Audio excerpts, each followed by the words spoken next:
Fascism যত জায়গায় প্রতিষ্ঠিত হয়েছিল আমাদের কিন্তু এখন বলা হচ্ছে, আমি আশ্চর্য লাগে যে বিরোধী দল ফ্যাসিস্ট হয়ে উঠছে। খুব পৃথিবীতে একটি উদাহরণ নেই যেখানে সরকারের বাইরে থেকে ফ্যাসিস্ট হওয়া যায়, ফ্যাসিস্ট মেন্টালিটি লালন করা যায় একসময়, কিন্তু ক্ষমতা থেকে সেটা উৎসারিত হয়। এখন এই যে জুলাই মানসিকতা যদি ধারণ করা যায় আপনার হতে পারে, কিন্তু সেটি অরিজিনেট করে প্রথমেই ক্ষমতা থেকে। ক্ষমতা ছাড়া আপনি ফ্যাসিস্ট প্রথম হতে পারবেন না, তারপরে ফ্যাসিস্ট একটা কালচার হয়ে যায়। ফ্যাসিস্ট মেন্টালিটি আমাদের মানুষ ভুবনে একটা ফ্যাসিজম ঢুকে পড়েছে, সেটা সত্য, কিন্তু আসলে কিন্তু ওই 17 বছরের ওই প্রক্রিয়াটা পার হয়ে আসতে হয়েছে।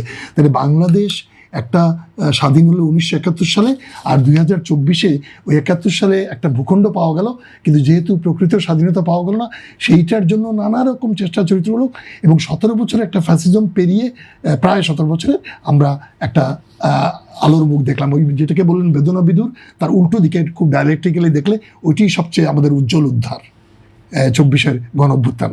কিন্তু এইখানে এত যে হত্যাকাণ্ড হলো, এই সারা পৃথিবীতে যত জায়গায় ফ্যাসিজম প্রতিষ্ঠা হয়েছে, এই যে জার্মানির নাজি পার্টি, তাকে কিন্তু করা হয় নাই, মুসলিনের ফ্যাসিস্ট পার্টি, কাউকে মুসলিনকে উল্টো করে ঝুলিয়ে শেষ করে দেওয়া হয়েছিল। হিটলার কিন্তু আত্মহত্যা করে বেঁচেছিলেন, তার দলকে শেষ করা হয়েছে।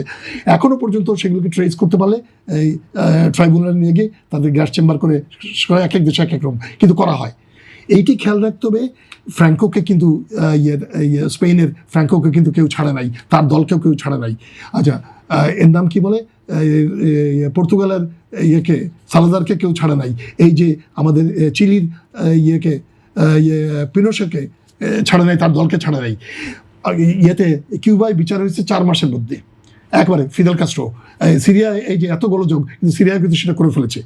আমি যেটা মুদ্রা কথা বলতে চাচ্ছি যে একটি দেশ, পর্তুগালেও সেই একই অবস্থা হয়েছে, একটি দেশ পৃথিবীর ইতিহাসে দেখানো যাবে না যেখানে ফ্যাসিস্ট বাহিনী, তার দল, তার সাঙ্গপাঙ্গ, তার কোলাবোরেটর কাউকে মাফ করা হয়েছে, এবং কোনোভাবে না, কোনো রকম না। আমাদের রিকনসিলিয়েশন নামে যেটা বলা হয়, আলোচনাটা কেন আসছে, কোনটা যে আপনি বলছেন যে মাফের আলোচনা আসছে, যে মাফের আলোচনাটাই রাষ্ট্রের বিভিন্ন অংশ জায়গা থেকে বলা হচ্ছে রিকনসিলিয়েশন প্রকৃত অর্থে মানে না বুঝেই বলা হচ্ছে, নানা রকম করে এদেরকে জায়গা করে দেওয়া হচ্ছে।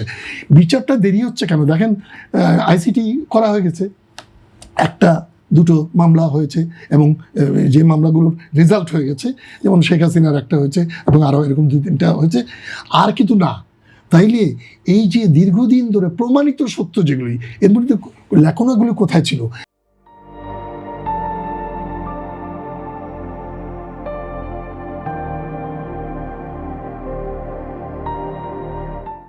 একটা হচ্ছে কি, আপনি যে অপরাধে তাকে ধরবেন, আপনি ইমোশনাল অবস্থায় অথবা বানিয়ে দেওয়া, অথবা পুলিশের তখনকার যা সিচুয়েশন ছিল, মামলাগুলো এমনভাবে তৈরি করেছে যে লোকটা যা করতে পারে না, এই লোকটা এখানে গিয়ে হত্যা করে নাই, আপনি তাকে হত্যার জায়গায় ঝুলিয়ে দিলেন, তাইলে তো কিন্তু পরে প্রমাণ করা খুব কষ্ট হবে। অথচ এই লোকটা কিন্তু সরাসরি টেলিফোনে প্রধানমন্ত্রীকে বলছে যে মারতে হবে বা কি করতে হবে, পরামর্শ করতেছে, আরও মেরে ফেলেন। ইনুর ব্যাপারটা হতে পারে, এটা আমাদের সালমান এফরমানের ব্যাপার হতে পারে, সব জায়গায় হতে পারে, এমনকি প্রধানমন্ত্রী শেখ হাসিনারও হতে পারে।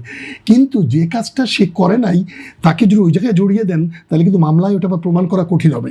সুতরাং আমাদের যেটা, এটাই তো হয়েছে জুলাই হত্যাকাণ্ডের মামলাগুলো, এটাই যথেষ্ট গ্রাউন্ড ছিল যাদেরকে ধরার, যারা এখানে কোলাবোরেট করেছে, যারা ডিসিশন দিয়েছে, যারা কি বলে কমান্ড রেসপন্সিবিলিটি। আশ্চর্য হলো সত্য, এটা কিন্তু আমাদের করা আইন না। শেখ হাসিনা যে আইনে একটা দলকে বলছিলেন যে ভুলভাবে আসামি করা হয়েছে যাদেরকে, এই যে ডক্টর ইউনূস সরকারের সময় তো এই মামলাগুলো হলো, এবং সেই সময় এই প্রক্রিয়াগুলো আগল, তখন তো সবার আশঙ্কা ছিল, আশা ছিল, যে প্রত্যাশা ছিল যে সঠিকভাবে, তখন এই ভুলগুলো কেন হলো? তখন তো ভুল হয়ে গেছে, কিন্তু আপনার যা দায়িত্ব হচ্ছে, শুধুই ভুল, রাষ্ট্রে ভুল, তাড়াহুড়া, ইমোশন সবকিছু হতে পারে, ছোটখাটো শত্রুতা, আরেকটা হচ্ছে পুলিশের তরফ থেকে মামলা নেওয়ার ক্ষেত্রে, মামলাগুলো যখন লেখা হয়, পুলিশ কিন্তু স্বতঃপ্রণোদিত হয়ে, আপনি তো লিখতে পারছেন না, ওখানে ডায়েরি রেকর্ড করে, এইসব ক্ষেত্রে প্রত্যেকটা এজাহারের ক্ষেত্রে যেটা হয়, ওরা নিজেদের ল্যাঙ্গুয়েজ ওখানে অ্যাপ্লাই করে দেয়, যার মধ্যে ওই দুর্বলতাটা তৈরি করে ফেলা হয়। এবং 16 বছরে যে পুলিশ তৈরি হয়েছে, সেই পুলিশের পক্ষে এটা খুবই সম্ভব ছিল গণবিরোধী একটা অবস্থান নিয়ে নেওয়া। আমি যেটি মূল জায়গায় বলতে চাই, যে এই মামলাগুলোকে আপনি, আপনার উদ্দেশ্য কি?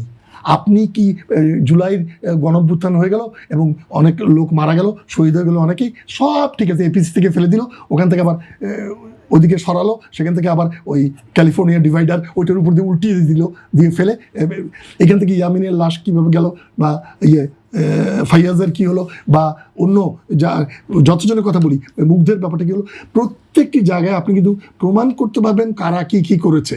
কিন্তু আপনার যেটা দরকার হচ্ছে আপনার নিয়তটা কি, আপনি কি চাচ্ছেন।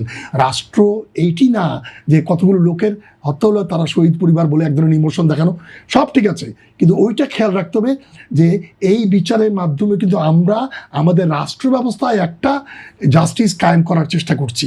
আমরা আমাদের রাষ্ট্র ব্যবস্থা যে উল্টে দেওয়া হয়েছিল ফ্যাসিস্ট কর্তৃক, সেই ফ্যাসিজম চলে যাওয়ার পর আর যেন ফ্যাসিজম না আসে, আর যেন মানুষের উপরে এরকম এত নিজের দেশের বাহিনীগুলো তারা আমাদেরই পয়সায় কেনা অস্ত্র ব্যবহার করে যাতে হত্যা না করতে পারে, সেইটির জায়গা দাঁড় করানোর জন্য এই বিচারগুলো খুব জরুরি জায়গা। তাইলে আপনি কিন্তু একটা রাষ্ট্র ব্যবস্থায় পরিবর্তন আনছেন এই বিচার ব্যবস্থার মাধ্যমে, আপনি কিন্তু সেটা চাচ্ছেন না। আপনি যেটা চাচ্ছেন একটা ইলেকশন হয়ে গেছে, এখন আমরা বসে গেছি।